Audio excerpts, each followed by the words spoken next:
the leader in talk radio on the Internet, right here on K98Talk.com.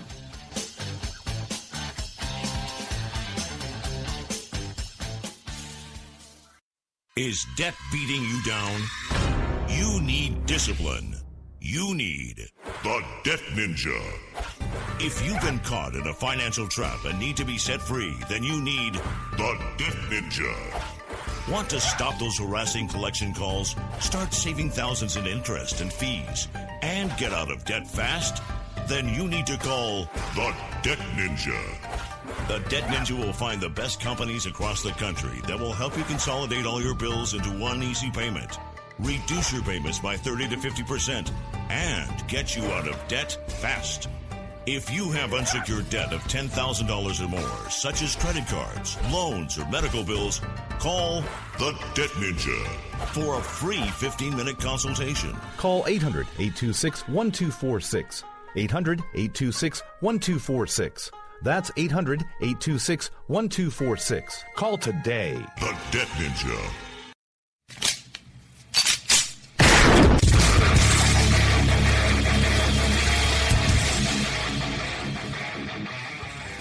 This is Slickery Trigger for Rebel Road Tactical. With proper care and feeding, your pistol will be ready when you need it. There to save your life. Shouldn't your gear be that good? Whether you need a holster for comfortable everyday carry or a tough-as-nails holster for your next training course, Rebel Road Tactical has what you need.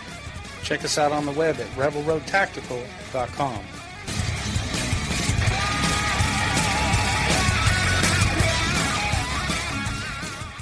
Tired of paying outrageous prices for Viagra? Well, we have great news for you. Now you can finally get Viagra at huge discounts. Healthy Man allows you to save up to $500 on Viagra. Why pay U.S. pharmacy prices of $15 per pill or more when you can get Viagra for less than $3 a pill? Call today and get 40 Viagra pills for only $99. This can cost as much as $600 at your local pharmacy. You can't afford not to call us. If you want Viagra at the lowest prices, never pay $15 a pill pharmacy prices again. Get Viagra for less than $3 a pill. Call 1-800-516-7602 today and save up to $500 and get 40 pills for just $99. Healthy Man is fast, easy, and affordable. Operators are waiting at 1-800-516-7602 to take your call right now. Call 1-800-516-7602. That's 1-800-516-7602. Again, 1-800-516-7602. In these uncertain economic times, you've got to do whatever you can to save money. One of our biggest expenses can be our cars, especially when unexpected repair bills hit. Not anymore. If you own a vehicle with less than 130,000 miles, is less than 12 years old, has a warranty about to expire, or even no warranty at all, you could stop paying for car repairs. Roadside assistance, towing, and rental coverage are all included. Don't wait for the next repair. Make one free call right now to see if you qualify. If your vehicle is less than 12 years old, has less than 130,000 miles, even if it's out of warranty, paying for car repairs can become a thing of the past. Call us right now and get your car protected before your next repair bill hits. Get protection and no more repair bills. Call 800-696-1030. Again, 800-696-1030. That's 800-696-1030. 800-696-1030.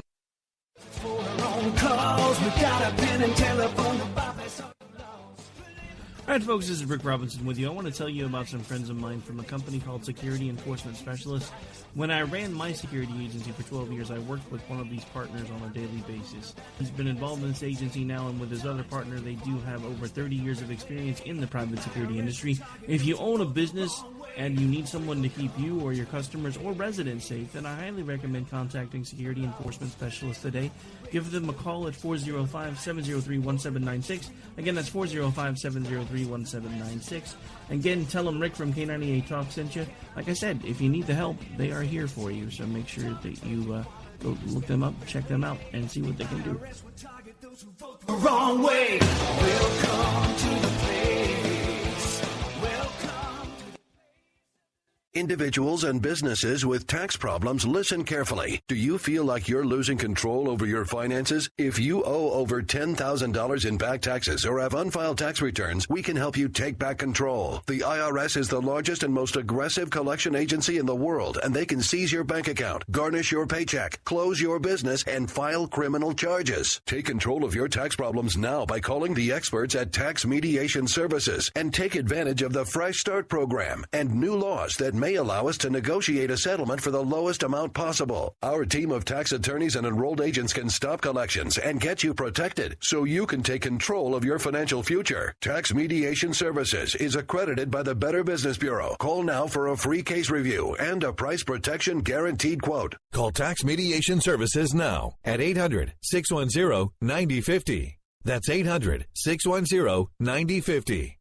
800-610-9050. The Internet will never be the same. You're listening to K98Talk.com. Wow. Good God, y'all. What is good for? Absolutely. We will keep this promise to the American people. If you like your doctor, you will be able to keep your doctor, period. If you like your health care plan, you will be able to keep your health care plan, period. This is the most transparent administration in history. Not even a smidgen of corruption. Fact is, we had 4 dead Americans. What difference at this point does it make? If you got a business, you didn't build that. Oh, welcome to the face. Welcome to the face of the new democracy. Don't expect just to admit a mistake. We're paying off election. Keep on doing what you do, Rick. You're my favorite host. It's time to hear the truth about America's biggest challenges. You're listening to America Off the Rails with your host, Rick Robinson. All right, folks. Well, happy Monday evening. That's right. It's Monday. We've survived the beginning of another week. It is, almost said September, June 20th, 2016, just a few minutes past the hour of 10 Eastern right here on K98 Talk, and we are live right now. Now, I do have a special guest who'll be joining us here in just a moment, but I do want to say hello to everybody who may be listening on one of the many affiliates that we have. So we have K98 Talk, the Spark Radio Network, AMFM247.com, SHR Media, the ICRN Network, and of course WNJC 1360 AM out of Philadelphia. Just want to take a moment to welcome everybody to the show. Do hope you guys have had a great Monday, and look at it this way, we've got the hardest day of the week, at least in my opinion, in the books.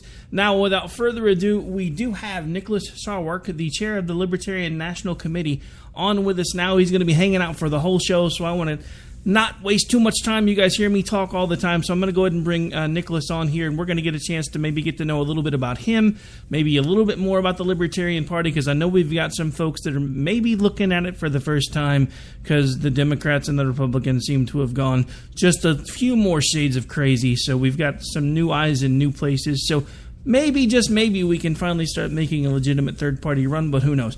All right, so Nicholas, go ahead. You're live with us right now. Mic's open whenever you're ready to say hello. Thanks so much for having me on, Rick. I really appreciate it. You are very, very welcome. This has been something we've been trying to coordinate now for a while, so I'm glad we were able to get you on. I know Jess was trying to get an interview set up with you at the convention, but I heard you guys' convention was pretty hectic, so just glad that you guys were flexible with us and we were able to be flexible with you. It is an honor to have you here. Also, one affiliate we forgot to mention, good evening, iHeartRadio. How are you? All right, so without further ado, as I told you before we went live, normally, because I don't have guests that often, when I do have guests, I try to make the show that I have them on as much about them as possible. So just in case you've got folks that maybe aren't that familiar with you or maybe not that familiar with the Libertarian Party, why don't we start with a little bit about you, what it is that got you involved in the Libertarian National Committee and the Libertarian Party in general, and kind of go from there. And then, of course, we'll start talking 2016 because we got to talk about that. Yeah, so I grew up in Phoenix, Arizona, and my father was active in the Libertarian Party back in the early 90s. And he took me to local party meetings in Phoenix when I was probably 10 or 12 years old. I got involved in what I was hearing. I borrowed some of his books on libertarianism and realized that really spoke to me, that libertarianism was what I was about. And so I've been a libertarian since I was 10 or 12. and really have never been anything else. When after I graduated from college in '98, I got active in the Maryland State Party. I was state chair in Maryland. When I moved to Colorado a few years later, I ended up being vice chair in Colorado at the time when we shepherded the legalization of recreational marijuana for the first time in the United States since Prohibition. And then in 2014 in Columbus, I actually ran for chairman of the Libertarian National Committee, which is basically the national party, and won. And then I just won re-election in Orlando over Memorial Day weekend. So I've got another 2 years, and it's been a wild ride. You know, the thing that inspired me about the Libertarian Party is it's really the only political party in this country that's set up to give voice to the voiceless. You know, we stand for all freedoms of all people all of the time. We don't make exceptions based on your religion or, you know, your class, your color. We basically stand up for the rights of everybody to live their life and pursue happiness any way they choose, as long as they don't hurt anyone else and they don't take their stuff. And that's something that's sorely missing from the politics that the two old parties are presenting. And I think that the American people are thirsty for that option.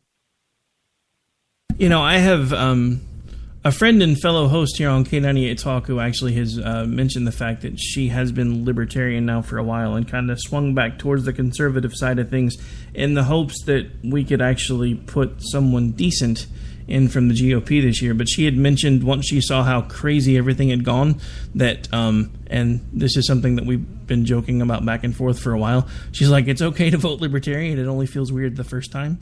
You know, kind of a bit of a double entendre kind of thing. But honestly, you know, as someone who has recently made the transition from conservative to libertarian, I have to say, it's been a bit of an adjustment from me. So as far as on the overall spectrum of the minimalist, as far as, you know, recognizing that there needs to be some government but as little as possible, to the anarchist side of things, because there are some pretty broad spectrums inside the Libertarian Party. Where do you feel like you fall into that as a whole? You know, I think that the end goal, the vision, the shining city on a hill of libertarians is an idea of a society where everything is voluntary and everything is peaceful, where nobody forces anyone else to do anything against their will. That's the ideal. That's what we strive for. The reality is that, you know, we didn't end up with a government that is hopelessly overbearing, that, you know, regulates everything from how much water can come out of our shower head to how big a toilet flush we can have, to, you know, who we get to marry, to whether or not we get to defend ourselves with a gun, to what we get to put in our own body. We didn't get there overnight, and I don't think that we'll get away from it and back towards the ideal of the Founding Fathers overnight either. So I think that that's kind of the way I balance it, is I have a clear vision in my head of what would be a perfect world, and then, you know, I have some realism about how far we can move and how fast. And, you know, it's a question of going as fast as the people will let you. No, and I completely agree. I was just kind of curious as to where you felt like you fell in the overall spectrum, because I have to tell you, I have some friends that are libertarians that are full-on anarchists, and even though they're my friends, they kind of scare me. I'm just being honest. Well, you know, they shouldn't scare you that much, because most of the anarchists that I know are dedicated to that idea of the non-aggression principle, the idea that you don't get to initiate force or aggression against anyone else. So, you know, while their ideas may scare you a little bit, you should be fairly confident in the fact that they would never use any sort of force to force them on you. So they're stuck trying to convince you that they're right, which, you know, that's the beauty of libertarianism, and that's what makes it hard. You know, the two old parties basically are fighting over which one of them gets to be in charge of your life, which one of them gets to pass laws that tell you how to live. And that's why the culture wars get so vicious, is because they know that whoever wins is going to tell the other people how to live. And libertarians just don't go in for that. You know, we recognize that I may have some ideas about what an ideal society is, but we draw the line at having the government enforce my ideas about how you should live. And that's something that I think makes us just better than the other political parties. Well, I mean, like I said, it's been an adjustment for me, and I have to say, if the Republican Party hadn't gone completely insane, I'm not sure I would have made the jump. But I have to say, the other reason that I honestly finally decided to make the jump is, I'm not sure if you're that familiar with how politics work in Oklahoma. I'm sure as the national chair you probably are. But our elections are a bit archaic. The only two parties that are typically recognized in any election cycle are typically the Republicans and the Democrats. For the first time since, I think it was 1984, the Libertarian Party has actually been recognized, and they have lowered the threshold to be able to keep them on the ballot to now we have to earn 2.5% of the vote to be able to remain on the ballot for future elections.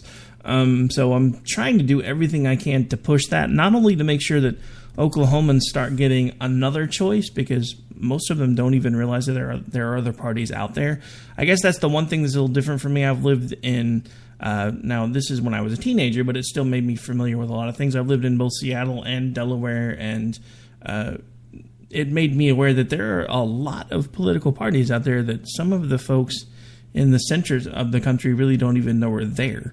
And it's just one of the things that I honestly think needs to be worked on overall, because I think the biggest problem that we have, and you can tell me what you think about that in a second, is that with it just being the Democrats and the Republicans, it's kind of become a brand war, where they've kind of, over the years, become an amalgamation of each other, and all they really do is tell you whatever they think you want to hear to get elected, and then they typically do whatever they want to do once they're in there.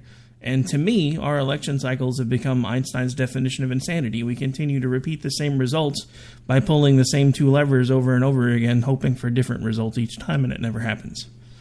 But maybe I'm just getting old and cynical. Who knows? Yeah, no, it's been since the year 2000. That was the last time that the Libertarian Party was recognized in Oklahoma. And we made a concerted push in the fall of 2015 going into 2016, and actually was out there at the Capitol for the turn-in of our petition signatures. We spent over $100,000 and got the signatures of over 42,000 Oklahomans who wanted a political choice.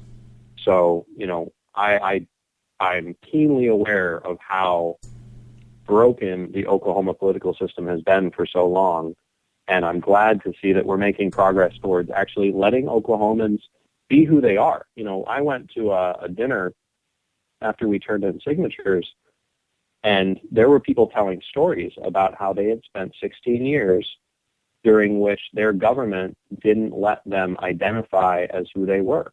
These were people who were longtime libertarians who were basically told by their government that you can't identify as who you are. You can't register as a libertarian. You can't say, this is who I am. And some of the stories literally brought tears to my eyes. You had a government that was systematically suppressing an alternative voice that was actually very popular.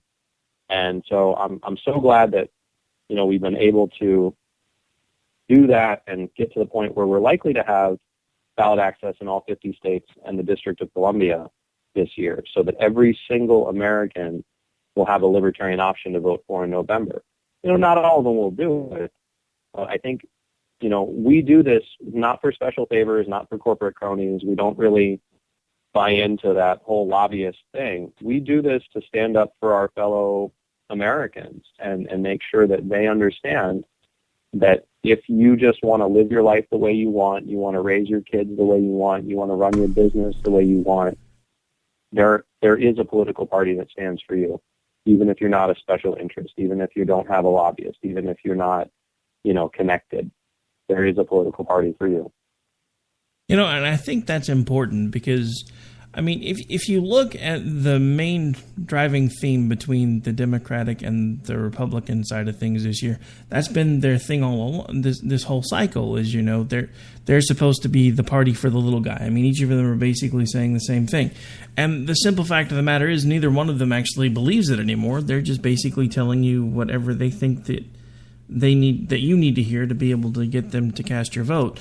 And I think that's the thing that I'm the most disconcerted with, and another reason why I've just decided, instead of continuing to spend the rest of 2016 just railing against both Hillary and Trump, because I can't really stand either one of them, I want to start doing something with the platform that I've built here to start trying to bring folks an alternative, because nobody really feels like there is one. And I think that's the thing that worries me, because each time we get to this point, everyone always says, well, maybe next cycle will be the time that we finally decide to push for libertarian, because it's too late to do it this cycle.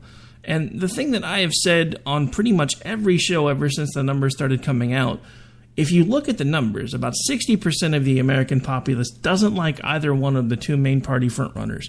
So why in this cycle could we not finally put together a coherent third-party run and at least make a stab at it, when everybody I talk to says, well, there's just no way. Maybe in 2020, but just not 2016. There's no way. Because I have been called every name under the sun, because as someone who aligns more with conservative values, I will not support Trump, and I also cannot support Hillary. I've actually literally had people tell me that they're going to put me in a boxcar to get me ready for ovens, and that's not even a joke. And granted, most of this happens on social media, and I understand that people on social media, they're usually hiding behind a keyboard, so they're a lot braver than they typically would be in real life. But there are some scary things going on in social media in regards to this election, and it's another reason why I really started wanting to try to find a way to start bringing people an alternative, which is why I talked to Jess and a few other folks and said that I wanted to start making the focus more about the Libertarian Party and movement, so that maybe, just maybe, we could start waking people up in a different direction. Because I think, honestly, the scariest thing for me was when someone who was a Trump supporter used my former catchphrase against me, because I used to close every show by stating that it was time to get off the couch, put down the remote, and get involved. Someone who obviously used to listen to my show actually used that line against me and said that thanks to my advice, he was voting for Trump. That was painful. I'm just going to be honest. That really hurt. Yeah, sometimes you give good advice and people don't take it the direction that you think they ought to. You know, I think that it's a good point. I have made it a point to not mention the names of the presumptive Republican and Democratic nominees as much as humanly possible, because I understand that the opportunity this election cycle comes a lot from their negatives. You know, the presumptive Republican nominee in a poll last week, his negative numbers hit 70, which I didn't even know was possible for someone to be that unpopular. And, you know, the Democratic frontrunner is not far behind him. And so, you know, the opportunity is created by having that many people looking for an alternative, but you have to give them something positive to vote for. And I just did an interview today with The Hill, a newspaper that covers politics in D.C., and pointed out to the reporter, you know, we have the Libertarian Party between Governor Gary Johnson and Governor Bill Weld as president and vice president. We have the most experienced, sane, sensible, rational, adult in the room ticket of any of the political parties that are running somebody for president. You know, we have more executive experience than both of the frontrunners in the other parties combined. You know, neither of them have been an executive as far as any kind of government position. You know, you've got a reality show star and a lackluster Secretary of State, you know, who was a lackluster senator before that. And so, you know, not only are we presenting people with an alternative if they're just so disgusted with their other choices, but we're presenting an alternative that's actually more qualified and rational and sane than anything that the old parties are putting up. So, you know, we have a real opportunity this time. And I like to point out, you know, the largest block of voters in this country are the people who don't vote. They have a majority. And then beyond that, it's the people who choose not to associate with either of the two old political parties. So if we just get those people, you know, I'm going to inauguration parties. And I think that presenting that positive message is the way that we have to move forward from here. Yeah, and I completely agree, and I'm not going to lie. I spent actually the first few months after it was pretty well predetermined that Trump was going to be the nominee, going the complete other direction. And one day I just kind of woke up and said, you know what? I can rail on both of these folks and probably get pretty good ratings, but that's not what I started this for. So that's when we started making the conscious decision to shift things a little bit, because not only do I have this show that's pretty popular and kind of goes out all over the place, I'm actually general manager of the station that we're on right now, so I have lots of folks that have a multitude of voices, some of which are Trump supporters, others are actually Democrats, believe it or not. And then we also have a lot of conservatives who are not part of the Trump train. So I have tried to keep things as balanced as possible and tried to give as many different viewpoints and voices as possible. But one of the things that I've been trying to push everybody to do is try to find a way to make things more positive, because it's really easy to take the negative route and get good ratings, or it's really easy to just basically glam onto the biggest stories of the day, and all of a sudden you've got thousands of people listening and you've got new attention and everything else. But it's kind of important to me to try to make sure that we do something a little bit different, especially around here. So we've actually got to take a quick break. We're nearing the bottom of the hour. When we come back, though, I actually want to take some time to delve a little bit more into the ticket for the Libertarian Party for 2016. Maybe give some folks some insight into both the VP and the presidential nominee. Maybe give them some more information, which maybe they don't know. I'm sure you, as the Libertarian Chair, probably know more about them than most. So I would like to take at least a few minutes when we come back to talk about that, and then we'll just see where the rest of the show takes us. On that note, folks, it is about time for us to go ahead and pay some bills. We'll be right back here in just a couple minutes. You're listening to America Off the Rails, right here with my guest, Nicholas Sarwark, Chair of the Libertarian National Committee, right here on K98 Talk, also simulcast on K98Talk.org, going out over AMFM247.com, WNJC 1360 AM out of Philadelphia, SHR Media, and outlets everywhere. We'll be right back here in just a minute.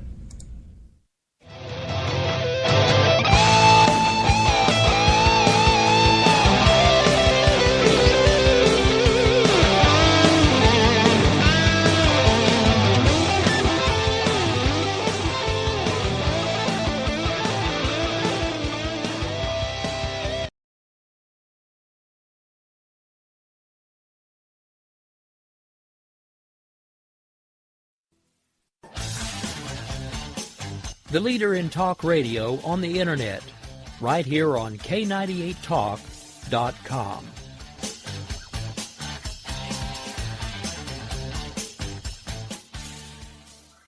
Is debt beating you down?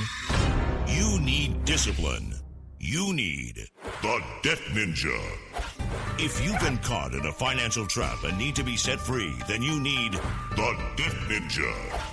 Want to stop those harassing collection calls, start saving thousands in interest and fees, and get out of debt fast? Then you need to call the Debt Ninja. The Debt Ninja will find the best companies across the country that will help you consolidate all your bills into one easy payment, reduce your payments by 30 to 50%, and get you out of debt fast. If you have unsecured debt of $10,000 or more, such as credit cards, loans, or medical bills, call the Debt Ninja for a free 15-minute consultation. Call 800-826-1246. 800-826-1246. That's 800-826-1246. Call today. The Debt Ninja.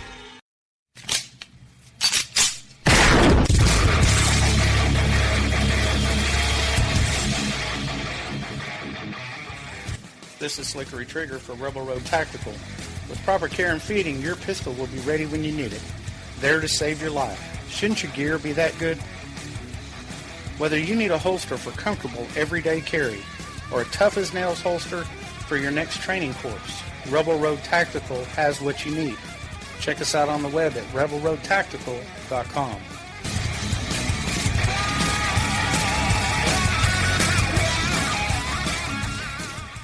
Tired of paying outrageous prices for Viagra? Well, we have great news for you. Now you can finally get Viagra at huge discounts. Healthy Man allows you to save up to $500 on Viagra. Why pay U.S. pharmacy prices of $15 per pill or more when you can get Viagra for less than $3 a pill? Call today and get 40 Viagra pills for only $99. This can cost as much as $600 at your local pharmacy. You can't afford not to call us. If you want Viagra at the lowest prices, never pay $15 a pill pharmacy prices again. Get Viagra for less than $3 a pill. Call 1-800-516-7602 today and save up to $500 and get 40 pills for just $99. Healthy Man is fast, easy, and affordable. Operators are waiting at 1-800-516-7602 to take your call right now. Call 1-800-516-7602. That's 1-800-516-7602. Again, 1-800-516-7602.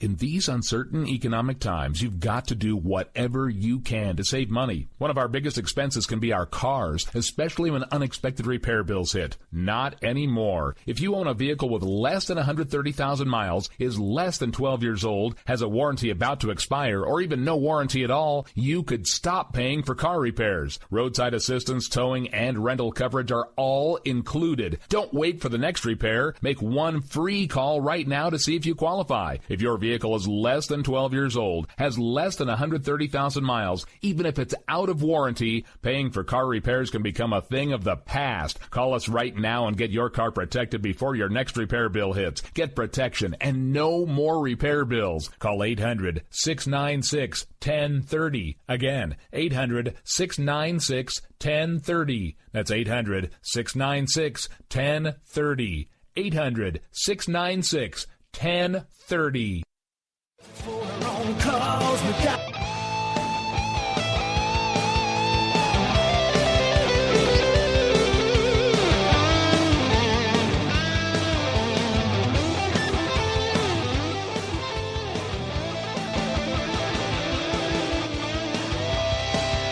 All right, folks, we are back. We are live. My oh my, already into the last half of the show. Where does the time go? All right, still with my guest, Nicholas Sarwark. We've been discussing the Libertarian National Committee, why it was that he got involved with the Libertarian Party, and basically what he told you, what he told us, just in case you're just tuning in, is basically he felt like that was basically where he belonged from the beginning, kind of aligned with Libertarian beliefs since I believe he said age 12, if memory serves.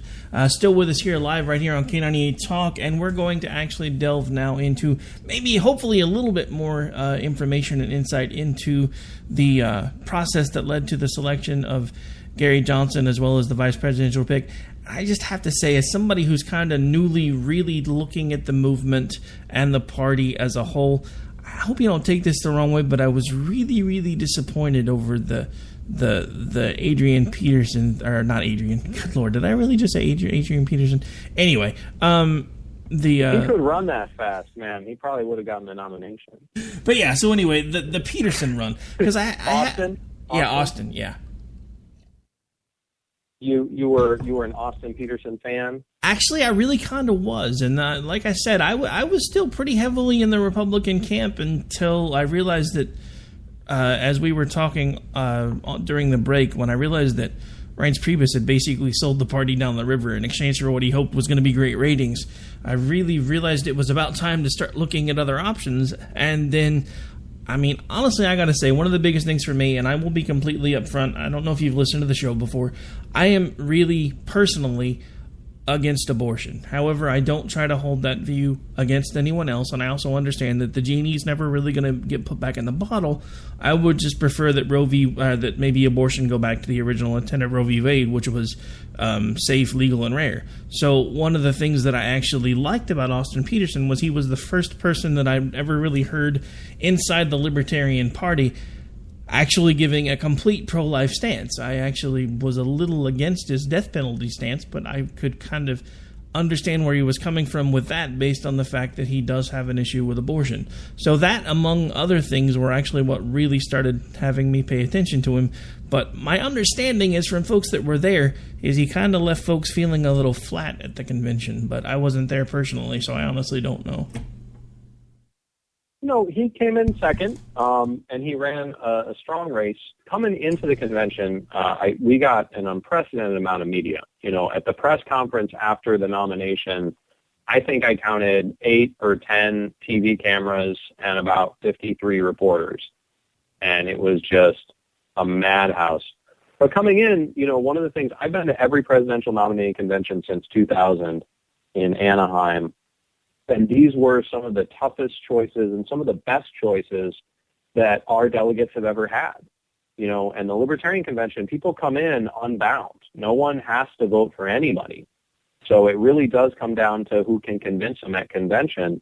And everyone was running kind of a different race. They were reaching out to a different demographic.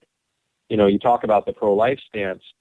There's been a strong pro-life caucus in the Libertarian Party for as long as I can remember. I actually used to go to local meetings in Maryland with Doris Gordon, who was one of the founders of Libertarians for Life before she passed away. And so, it's always been an issue where we recognize that there are libertarians that have good faith views on both sides, and we try and strike that balance in our platform. But Austin was definitely reaching out to some people that maybe Johnson wasn't, and the hope is that after the nomination, after the convention, that we can all come together and get behind Governor Johnson. I know that it's probably a lot less stressful for Austin now, not running for president. There's a lot of pressure that's involved in doing that, and you get a fair amount of hate mail. And so, being able to focus on your other pursuits is probably a good thing. But he ran a really good race, and he's still involved. He's still active. He endorsed Johnson. He was actually really helpful the other day when we were working on a ballot access crisis in Illinois. I was able to call him up and say, can you mobilize some of your volunteers to come help us put Governor Johnson on the ballot? And he was on it, right on the spot. So I think we came out of convention stronger than we went in. Yeah, I have to admit, he actually sat down with Jess, one of the hosts over here at the Libertarian Convention, shortly after he didn't get the nomination. And he actually expressed to her, and we've actually ran the interview here on this show as well, but he expressed to her that he was actually kind of relieved that he didn't get the nomination because he felt like he really didn't have a choice but to run, but he just really didn't know for sure if it was honestly 100% what he wanted to do, which he didn't come out and say those exact words, but it was just kind of the impression that you got that he kind of felt like he had to run and that not necessarily that he wanted to run. And she had asked him if he was considering doing so for 2020, and he was basically like, I'm not so sure about that. So, I mean, I guess overall, one thing that I've learned as I get older is pretty much when things happen, they happen for a reason. And, there are things with Johnson's platform that I'm not entirely comfortable with, but at this point, he is, in my opinion, the best of the three options that are available. I mean, if I could hold my nose and vote for McCain, even if I had issues with him, and also do the same for Romney, I don't see an issue with finally pulling the lever for somebody else that's associated with a completely different party and maybe hopefully trying to see if maybe we can get a different result or at least start moving people in that direction. I guess my question for you, as head of the Libertarian Party at this point at the national level, are you getting some of the same feedback that I'm getting, that people really want to vote Libertarian, but they just don't think the 2016 is going to be the year where they could do it? Or are you hearing different things? Because I have to say that's been a recurring theme with me through social media and kind of ear to the ground type stuff, is everybody really wants another option, but they're just afraid at this point that they have to pick either the D or the R, depending on where their loyalties lie. Otherwise, they're just afraid the country's going to go to crap, so to speak. Well, having been involved in all the cycles since 2000, I'm actually seeing less of that this cycle than any of the previous ones. And I think a lot of it comes down to the fact that we're starting out from a position where there's a path, albeit it may be a narrow path, but there's a path for Johnson and Weld to take the White House. I mean, look at it this way. In a two-way race, you got to get 51%, right? But in a three-way race, you only have to get 34%. And Johnson was coming into the convention before even being nominated, polling at 10, 11, 12%. That was before even being nominated. Then you put another ex-governor on the ticket. So now we have a ticket that has more executive experience than both of the old party candidates combined, and, things just go up from there. And then once you get past 15%, then the hopelessly corrupt Commission on Presidential Debates still has to put you into the nationally televised presidential debates. Then you're in front of even more people, and the amount of unpopularity and just pure hatred for the old party options, and they're just so terrible that more people are telling me that this is the time that they can vote Libertarian than I've ever heard before. Because really, there are a lot of people where you ask them, you say, look, I'm going to put a gun to your head, and you're going to have to pick between either the Republican or Democratic nominee.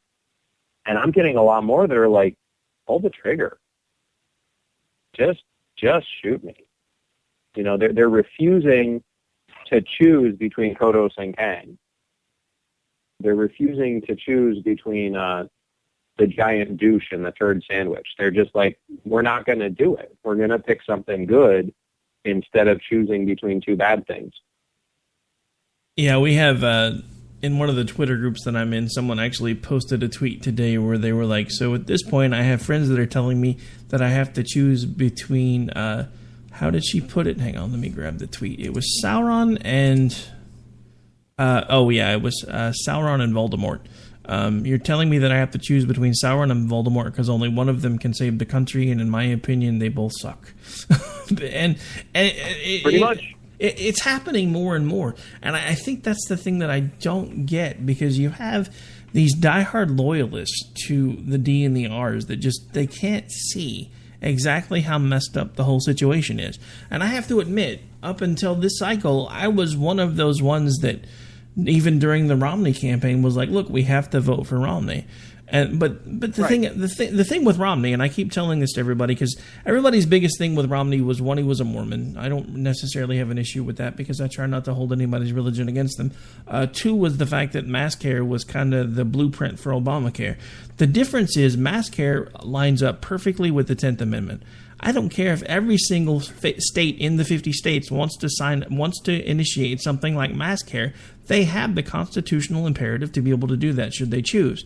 When the national government wants to take a state-mandated thing and use it as a blueprint to make all the other states do the same exact thing, that violates the 10th Amendment. So that's why, even though everybody was like, well, you're wanting to put the guy who basically gave the footprint to Obamacare into the White House, I'm like, yeah, but it was at the state level. I mean, that makes sense.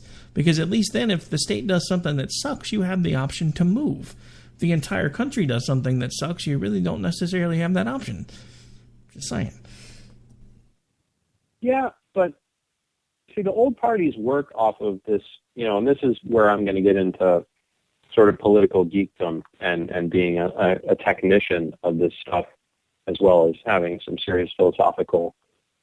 Hey, most of my listeners are political geeks, so knock yourself out. Yeah, well, so the way that the old parties work is it's a politics of fear and a politics of hate. The trick is they don't have to get you to like your candidate. They have to get you to be too afraid of the other candidate to get off of the plantation. They understand that Mitt Romney is a terrible candidate. Probably a nice human being. I think he's actually friends with our vice presidential nominee because the former Republican governor of Massachusetts club isn't that big. But, not a good candidate, doesn't really embody a lot of conservative principles, kind of a squish, definitely on guns or healthcare or any number of issues, doesn't really appeal to the base.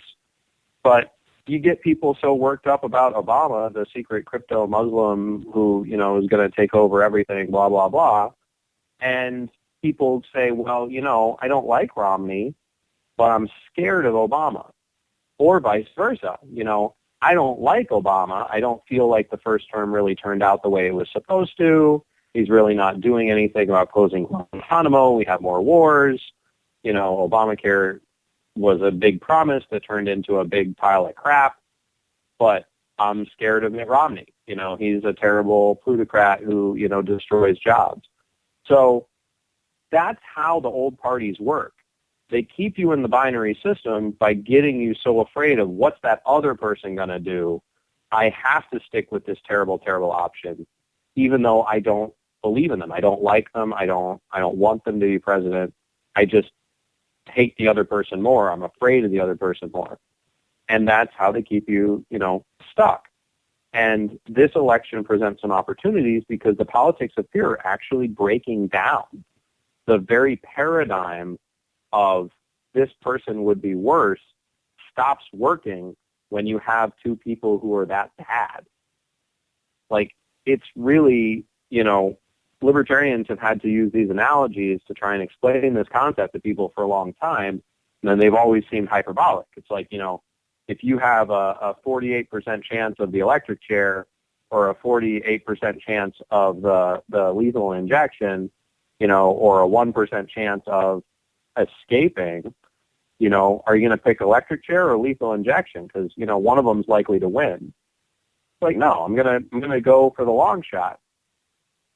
In this election, you actually have alternatives that are that bad, that they're so unpalatable that, honestly, I run into so many people now who don't care which one of them might end up winning because it's just all awful. We're gonna have a terrible president. So they're really waking up and saying, you know what? Maybe everyone else is dumb enough to vote for a terrible president, but it's not going to be with my consent. I'm not consenting to that. I'm not going to be part of that. I'm going to vote for a sane, honest, rational former governor who managed to, lower people's taxes and get the economy going without, taking away anyone's rights or being bigoted or hateful. Like, that's the guy I'm going to vote for. And yeah, maybe not everybody's going to vote for him too, but I'm going to do it because, voting at some level, it's a moral choice. It's a franchise is something that people have died so we can have that. And to turn it into a horse race is just, it's disrespectful to the very concept of the franchise. Honestly, the way I look at it is this. If you've got a bookie and you have money on an election, then you should definitely do your best to vote for the winner. But if you don't have a bet on it, then you should vote for who you want to be president.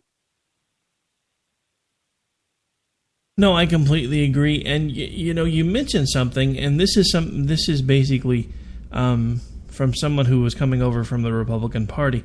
This was the mindset of the last two election cycles before this one. McCain was the lesser of two evils in regards to him versus Obama. And then Romney was the lesser of two evils between him and Obama because Obama's first term completely sucked.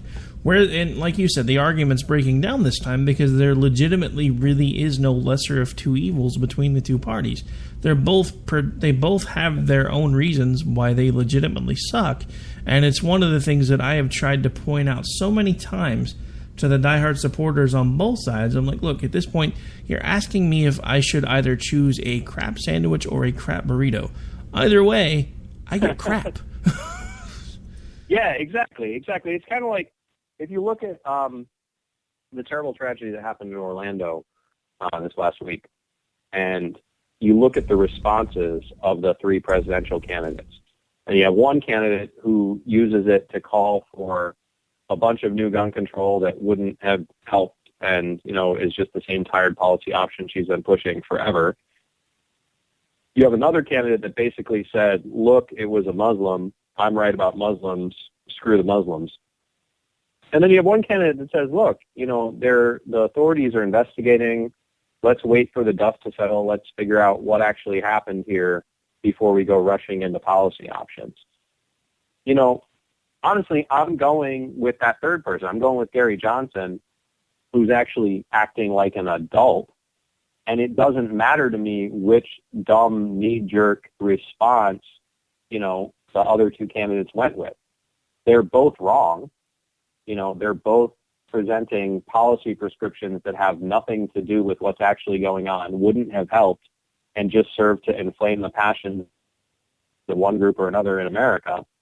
So no, it doesn't matter to me what flavor of dumb you're going to present to me. I'm just not going to vote for dumb, and if it's this flavor or that flavor, it's not going to change my life that much. And that's the other thing that really, voting Libertarian only feels weird the first time. But when we elect Libertarians to local office or state legislator or things like that, nothing bad happens. The world doesn't end. It turns out that, a lot of this stuff kind of runs the way it runs just because of systemic things. So, why not vote for somebody who seems sane and rational and wants to, fight for you having more freedom to run your life rather than fight over who has control to tell you what you have to do? So I think this is a good time to be a libertarian, and the candidates that we put up are some of the most qualified that I've ever seen run for president, period. Well, I mean, and you are right. They are definitely very qualified. And next to the two candidates from the other parties, they practically look like they have their PhDs in political science, not only executive experience. But it's interesting that you mentioned Trump specifically in his whole resurgence of the Muslim ban, because he actually took it a step further and basically decided when it came to the Second Amendment that the Fifth Amendment didn't necessarily apply, and that he was going to meet with the NRA and say, hey, we should figure out a way to make sure that all these guys that are on the no-fly list can't buy guns, but the no-fly list has absolutely no due process involved in it. So that was another thing where I'm watching this going, okay, so someone who's already basically said they're opposed to the First Amendment, they've already removed one major paper from their events, they've mentioned that if they become president, they're going to go after other papers that may be being unfair to them. Now they're going after the Second Amendment by making sure they don't honor the Fifth Amendment, but this is the person that we're going to try to put in charge of the entire supposed conservative party. I don't think conservative means what it used to. And then you're trying to tell me that guy's better than that other lady. Like, in what way? I don't get it. I don't get how, there shouldn't be secret government lists that you can be put on without due process. Those shouldn't even exist. But the idea that you double down on that and go, yeah, hey, there's a secret list that anyone can throw you on that you can't figure out how to get off of, where there's no due process, and we should use that to take away fundamental rights, and that you have both nominees from the old parties supporting that, that's insane. I mean, that's literally insane. And so I think the American people are waking up to that. And you look at, we just released a press release today. They got picked up as an op-ed on this whole stupid no-fly, no-buy proposal. You have both old party presidential nominees who support this stuff, and all of the gun control proposals that were thrown up in the Senate today got struck down with large margins. So you have the old parties are just so out of step with where the American people are.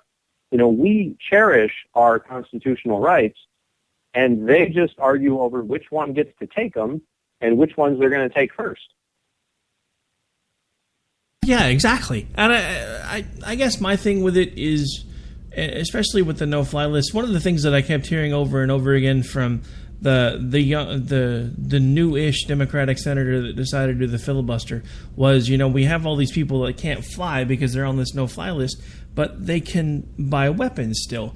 And the first thought, without even consciously realizing it ran through my head, was, look, if you're going to justify a no-fly list, which you shouldn't, the simple fact of the matter is there is no right to fly guaranteed by the Constitution.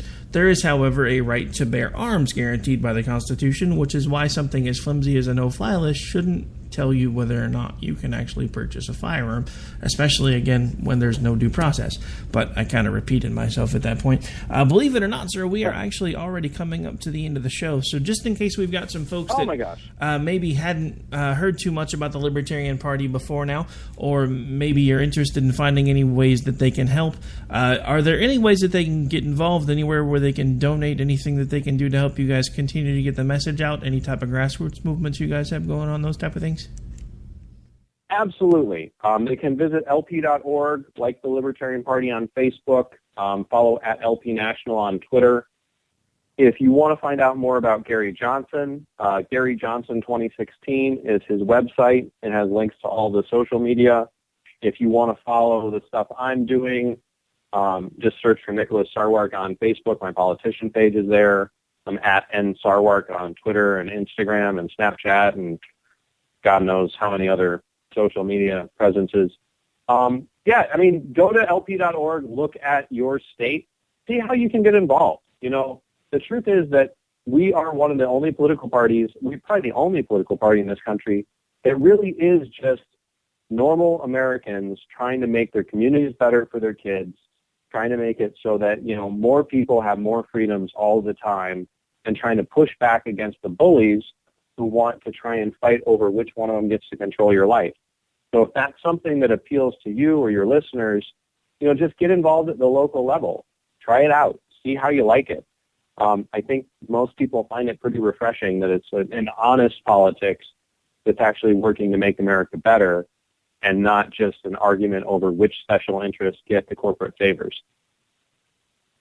All right, folks. Well, believe it or not, we are to the end of the show. And one last thing, just to kind of give you my first impression of libertarianism. I had mentioned that friend of that we kind of have in common, Steve Long, who was the head of the party here for a little bit here in Oklahoma.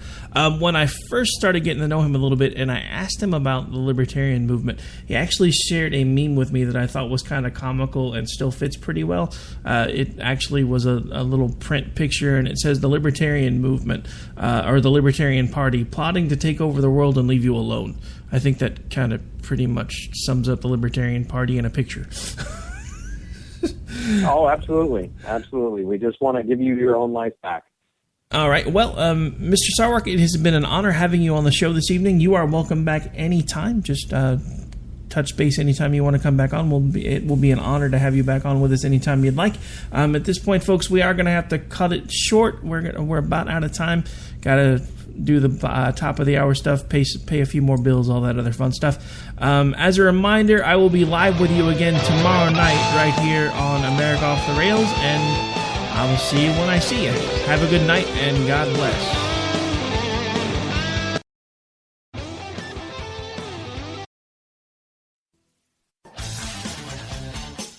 The leader in talk radio on the internet, right here on K98Talk.com.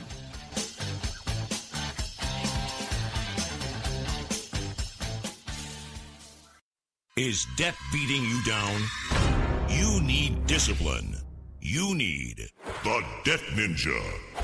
If you've been caught in a financial trap and need to be set free, then you need the Debt Ninja.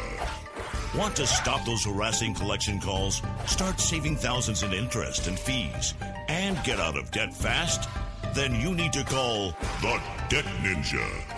The Debt Ninja will find the best companies across the country that will help you consolidate all your bills into one easy payment, reduce your payments by 30 to 50%, and get you out of debt fast.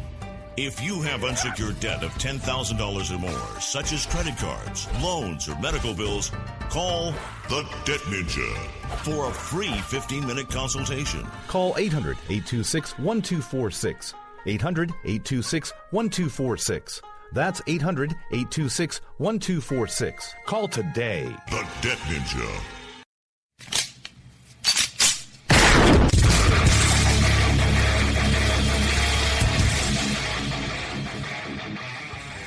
This is Slickery Trigger for Rebel Road Tactical. With proper care and feeding, your pistol will be ready when you need it, there to save your life. Shouldn't your gear be that good? Whether you need a holster for comfortable everyday carry or a tough-as-nails holster for your next training course, Rebel Road Tactical has what you need. Check us out on the web at rebelroadtactical.com.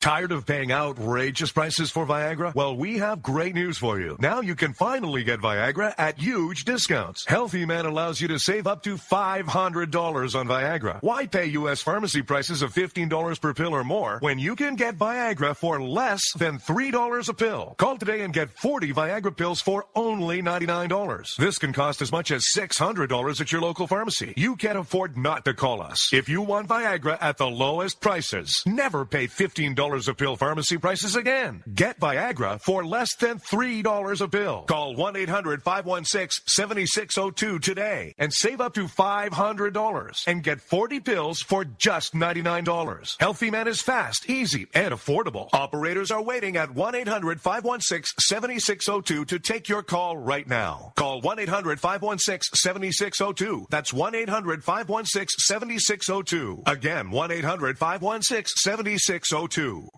In these uncertain economic times, you've got to do whatever you can to save money. One of our biggest expenses can be our cars, especially when unexpected repair bills hit. Not anymore. If you own a vehicle with less than 130,000 miles, is less than 12 years old, has a warranty about to expire, or even no warranty at all, you could stop paying for car repairs. Roadside assistance, towing, and rental coverage are all included. Don't wait for the next repair. Make one free call right now to see if you qualify. If your vehicle is less than 12 years old, has less than 130,000 miles, even if it's out of warranty, paying for car repairs can become a